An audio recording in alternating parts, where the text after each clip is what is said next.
जिंदगी की शुरुआत ही ऐसी हुई कि काफ़ी स्ट्रगलफुल रहे।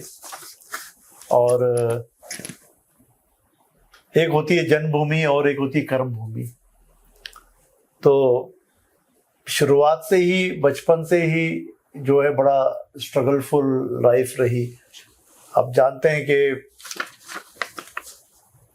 गरीबी से बाहर निकलना और गरीबी से इस स्तर तक पहुंचना आसान राह नहीं होती है, बहुत कठिन राह होती है। मैंने सुना आप बॉम्बे में मतलब वर्ड यूज कर रहा हूँ, झोपड़ी नुमा जी आपकी फैमिली रहती थी। हाँ, मेरा जन्म भी झुंगी झोपड़ी में हुआ है। बड़ा स्ट्रगलफुल लाइफ रही। पिता हमारे अकेले कमाने वाले, झुग्गी झोपड़ी बॉम्बे की डोंगरी एरिया बोलते हैं।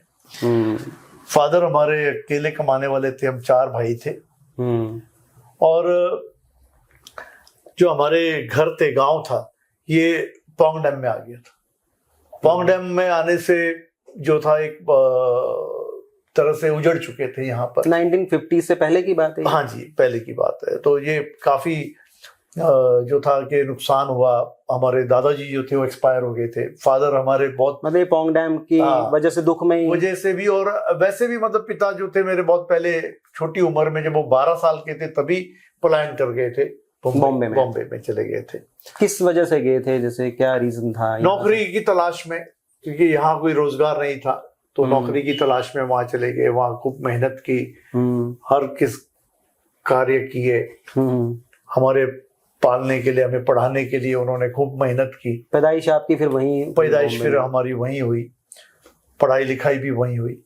तो जिंदगी का हर सफर हमने तय किया, चाहे वो गरीबी का सफर हो, चाहे वो मध्य वर्ग का हो, चाहे उच्च वर्ग का हो। तो हमने सारे वर्ग देखे। स्ट्रगलफुल लाइफ रही, खूब मेहनत किया आगे बढ़ने के लिए।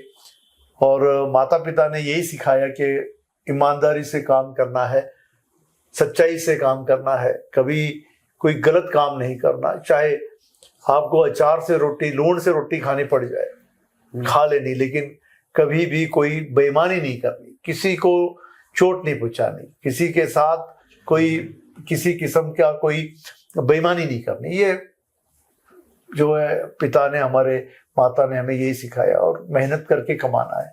तो मेहनत करके हम आज यहाँ पहुंचे हैं।